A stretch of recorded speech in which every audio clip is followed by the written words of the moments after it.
How to choose the right lure color for any fishing situation.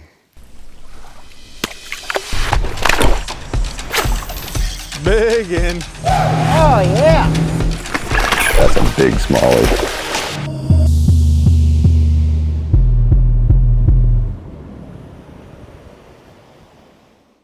So one of the things that's just kind of crazy about the fishing industry, but really cool, is you have so many different options for colors of your lures, your plastics, crankbaits, spinnerbaits, whatever.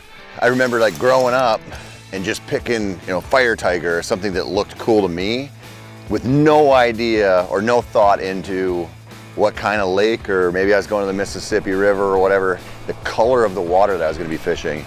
And now it's something that I think about everywhere I go fishing. And so there's a couple of different ways to look at this.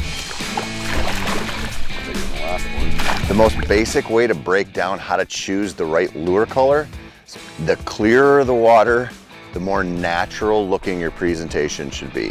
If you're fishing stained water, like some of those Canadian Shield lakes, that real tannic brown water, maybe you're fishing a river system somewhere where there's a lot of runoff that dirties it up a little bit, then you might get into your brighter colors.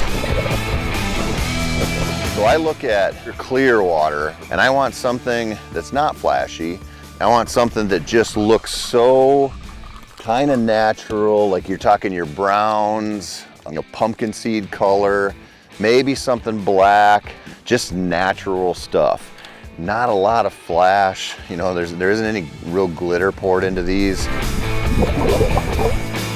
Now, if you're going to fish a little bit more colored water, where you might have that stain to it, that's when you go to what was one of my dad's favorites, which is like a chartreuse, or you can get away with real like white or even pink. And this goes, I'm talking a lot about like smallmouth, largemouth, northerns, even muskies, but also goes for walleyes.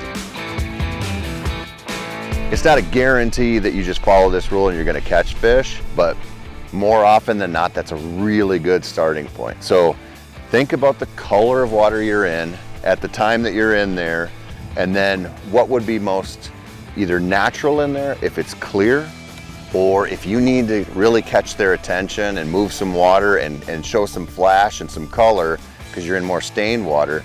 It's like a great way to start. And then from that point, the fish will tell you what they want. If you're throwing a chartreuse swim jig or a chartreuse spinnerbait in stained water and they're crushing it, there's no reason to change it. But if you throw, some other color like a, white one, maybe with a little bit of, flashaboo or something mixed in there, maybe that's the ticket. Or on a lake like this where it's super clear, I might go from kind of a pumpkin seed type color to maybe something black, or maybe something that's just a little bit more green and cater it to here. But following those rules about water clarity and water color, it's just like a good starting point.